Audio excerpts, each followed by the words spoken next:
everyone, I'm James Christian, and we are here today for video number 5 of the Tenor Drumming Essentials series. With today's video, we're going to focus on one of the aspects of tenor drumming that is a lot of fun, but also quite challenging, and these are sweeps, or scrapes. Sweeps get their name from the sweeping motion, or scraping motion, that is created when you play a double and you split it between two drums. So here's one slowly, and I'll speed it up.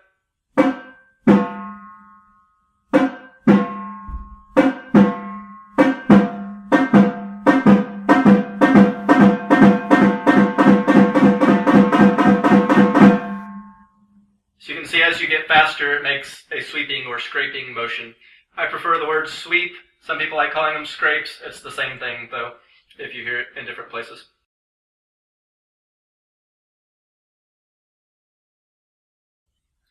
Now, before we get into the actual breaking apart of the double, I want to focus on just getting good doubles first.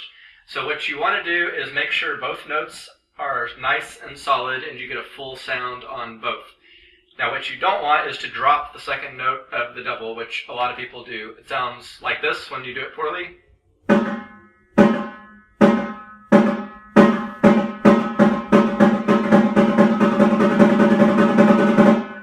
How uneven that sounds, and it just doesn't sound good. What you want is a full sound like this.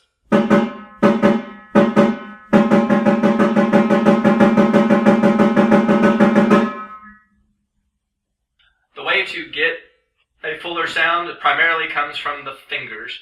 A lot of times I tell beginners when they're first learning to play doubles, have you ever had your mom or a sister or an aunt or brother or somebody come up to you and say, "Oh, you're so smart," and they do that two little smacks on the cheek?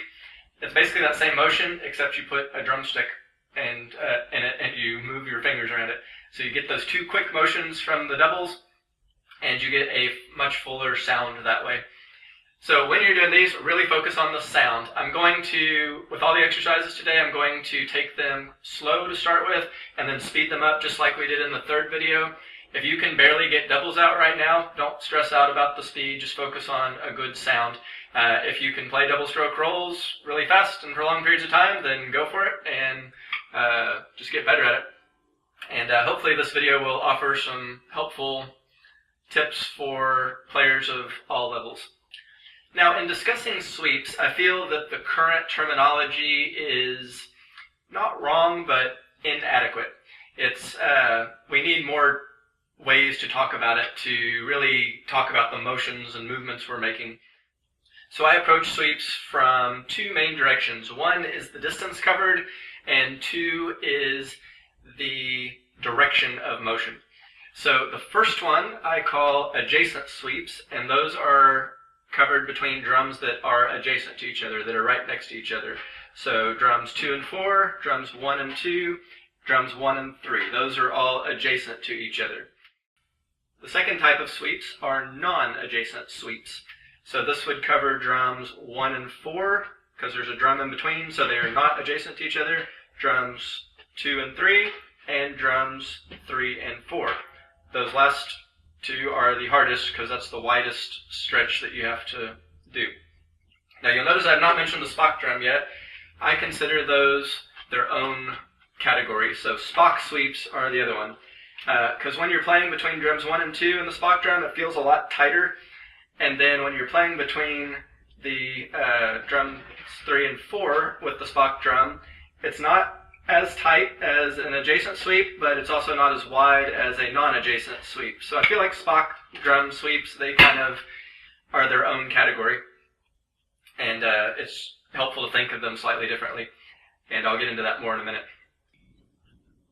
Now, the directional approach for sweeps has 3 ways of doing it. It's outward, inward, and push-pull. So for outward sweeps with the right hand, you're pushing away from your body, so that would be 1 to 3, 2 to 1, and 4 to 2. With the left hand, that would be 2 to 4, 1 to 2, and 3 to 1. With the non-adjacent outward sweeps, you would have 2 to 3, 1 to 4, 4 to 3, 3 to 4, and so forth. So the same idea, you're pushing away from your body. With the inward sweeps with the right hand, that would be 3 to 1 because you're pulling it towards yourself, 1 to 2, and 2 to 4. With the left hand, it would be 4 to 2, 2 to 1, and 1 to 3. You have to change your technique slightly on that, and I'll get into that a little more in a minute. Now again, you'll notice I haven't used the Spock drum yet. This is where what we talked about in the first video comes into play. So your y-axis is up and down, your x-axis is side to side, and now we have our z-axis, which is front and back. So when you're sweeping between your Spock drum and drums 1 and 2, you have to do a pushing motion or a pulling motion. So like something like this.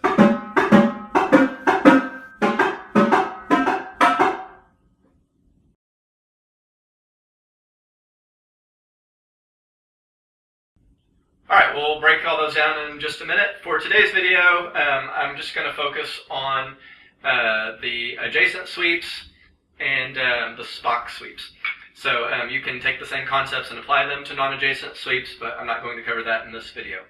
In my book, The Art of Multi-Tenor Drumming, I have about 24 pages dedicated just to sweeps with the text and exercise sections, plus lots more examples where you can do sweeps across 3 drums and incorporating sweeps into paradiddles and other rudiments. So as you can see, sweeps are very common in tenor music, and it's something that you really have to practice to get good at. So I'm going to start with outward sweeps, and we're going to do it with adjacent drums first. So focus on smooth doubles between 2 drums. So your right hand's going to be over drum 1, your left hand's going to be over drum 2. And I would just practice doubles for a second, get those sounding good. Alright, now we're going to sweep the right hand. So you're going to go 1 to 3. Again, I'm going to start these slow and speed them up.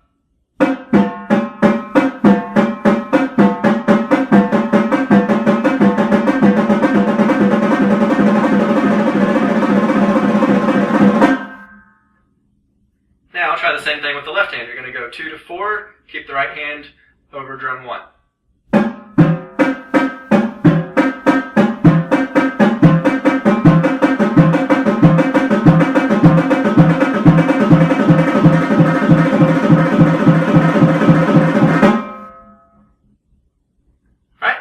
The same thing on the top 2 drums, so keep your left hand over drum 2, and you're going to move between drum 2 and drum 1 with your right hand.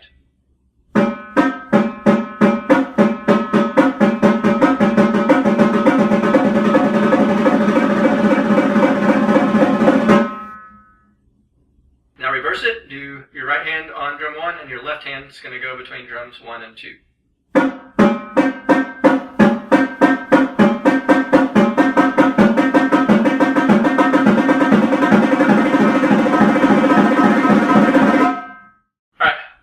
You can also do it with drums 2 and 4 with the right hand and 1 and 3 with the left hand, but I'm just going to leave it at that for now. Alright, so those are your primary outward motions. Now let's look at inward sweeps. So you're going to put your left hand over drum 2, and your right hand's going to start on drum 3 and go to drum 1. Now, I struggled with these for years, getting them to sound good. I would hit a lot of rims and everything, and I was trying to keep a good solid up and down motion with keeping the bone mass of my arm and hand over the stick, and I was just finding I didn't work as well, so I finally realized I could get a much better accuracy if I shifted to French grip for the first note of an inward sweep. So French grip is where your thumb is right on top of the stick, and it faces up toward the ceiling. So bring it down on the first one, and then you're going to twist it onto that note.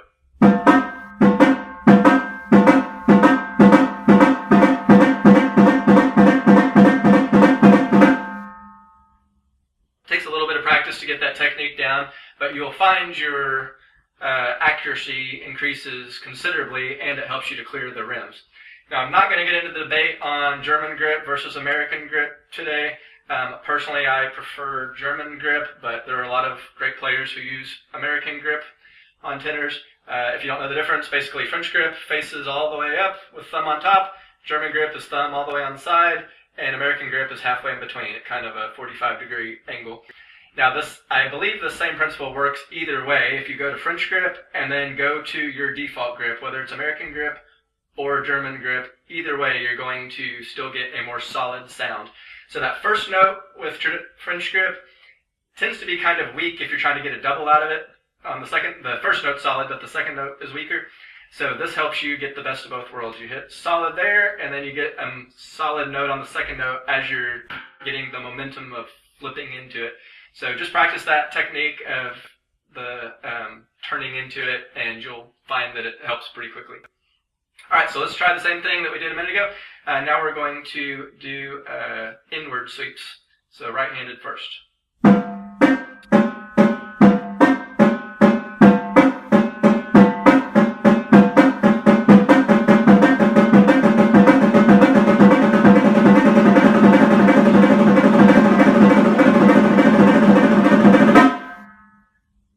Now try the same thing on the left hand.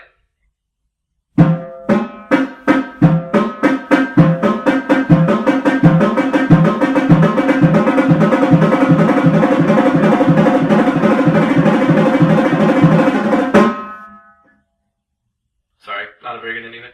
But all right, that's the idea. All right, so now let's do the same thing with the drum 1 and drum 2.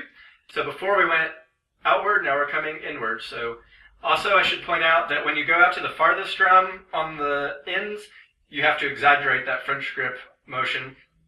As you get inward a little more, you don't have to do it quite as much. And then as you come over here, it's even less. So definitely solid French grip when you're on drum 3 going to drum 1. You can do a little less on drum 1 to drum 2, and even a little less on drum 2 to drum 4. But it's still the same general motion on that. So here you go. Drum 1 to drum 2.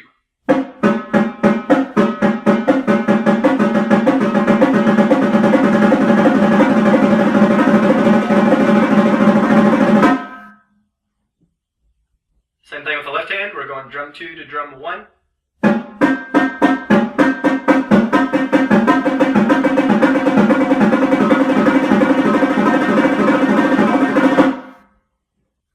Alright, now we're going to combine the right hand and the left hand. So first we're going to go outward with both hands.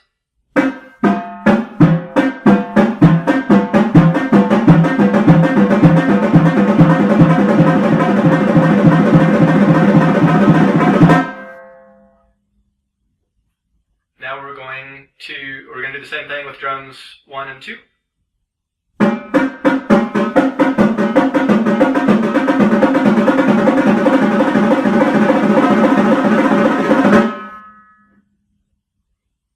Now let's try doing inward sweeps combined. So you're going to start on the outer drums and move in. So drum 3 to drum 1 and drum 4 to drum 2.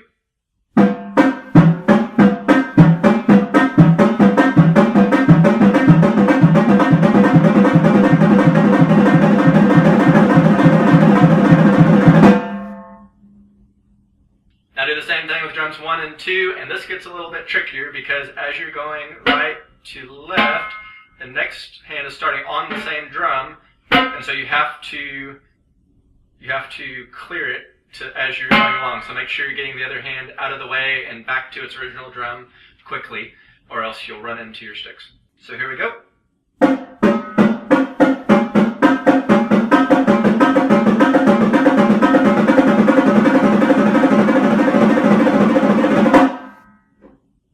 So those are the essential motions. Let's break it up just a little bit. We're going to practice some coordinative challenges with these now. So the first one, you're going to go outward and then inward, and you're going to alternate between the two with both hands. So here we go.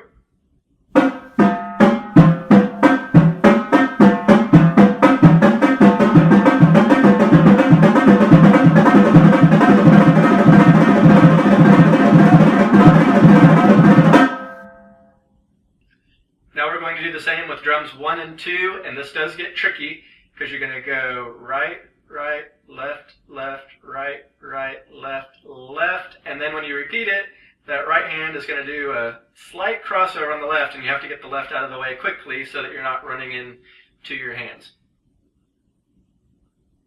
Here we go.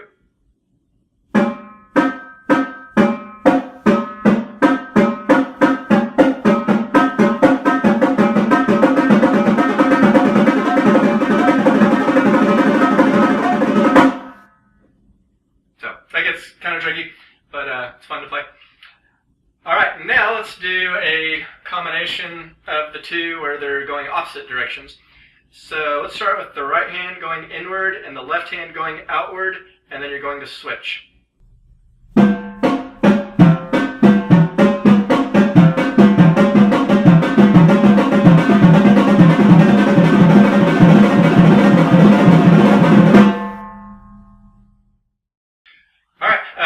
So then trying the same thing on drums 1 and 2. So right hand's going to go inward, left hand's going to go outward, and alternate. This one gets rather tricky, so be careful not to run into your sticks. Also, it's also very difficult to play fast, so I will probably not take this one quite as quickly.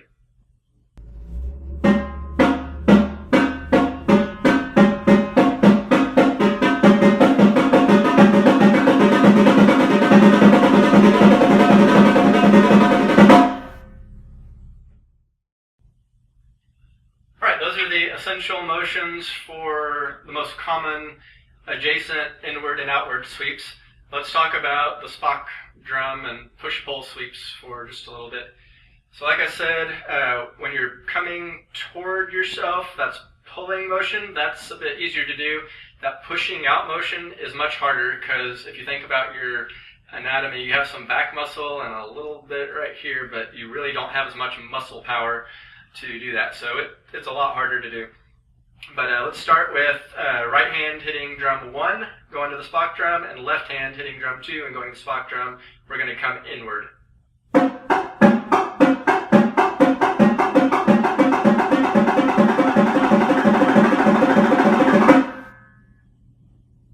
Alright, now let's do the same thing going outward. So you're starting on the Spock drum and going out to those drums.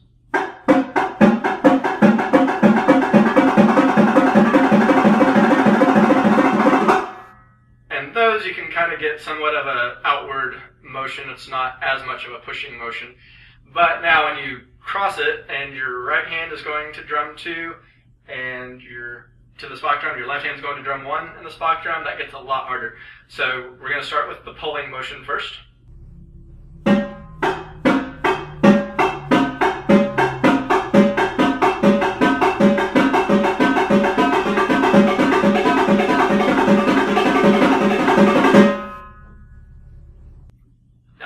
Motion, this is probably the hardest of all the sweeps. So here we go. You're going to push out now. Now,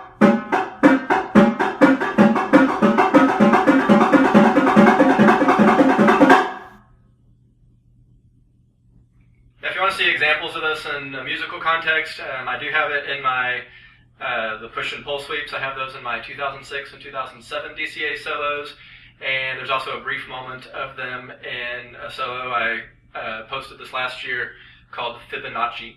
If you know of another person who's done that, please post a link to the video because I'd love to see how other people have integrated that into their music.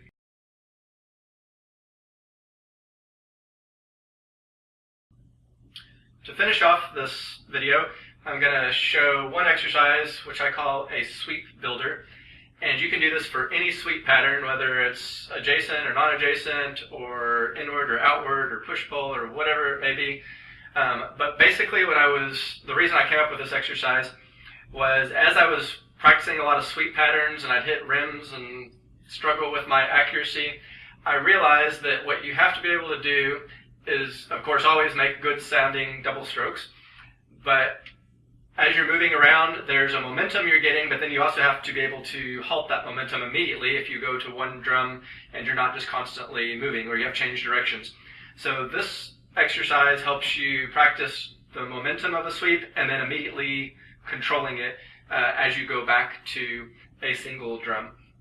And you also play doubles on a single drum for a while, so it helps you focus on your sound quality, and then when you put the sweep into it, it helps you to create solid sounding sweeps as well. So, like I said, you can do this with any of them, and I have every single possible combination in an appendix in my book, The Art of Multi-Tenor Drumming. But I'm just going to do the first one here with the right hand, and then with the left hand, we're going to do the 1-3 and 2-4 combinations. And so what you do is you just do the first sweep, and then you come to another drum. And then you do the same sweep, and you go to a different drum. And you do that whole pattern going down the drums and then coming back up. And what that does is it helps you practice the momentum and then being ready to go to any other drum. So if you were going to do a sweep and come there, or a sweep and come there, you train your brain to feel what that feels like. And so as you're doing that, focus on hitting in the exact correct playing zone.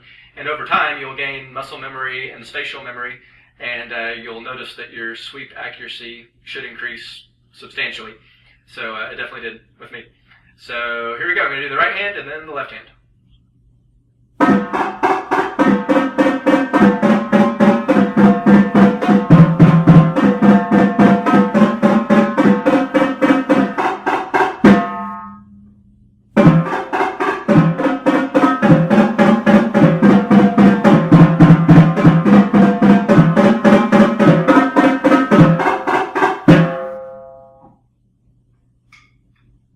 So that's it. That's an introduction to sweeps. Like I said, you can combine these with triple strokes and quadruple strokes and do paradiddles with the double in it with a sweep and all sorts of things.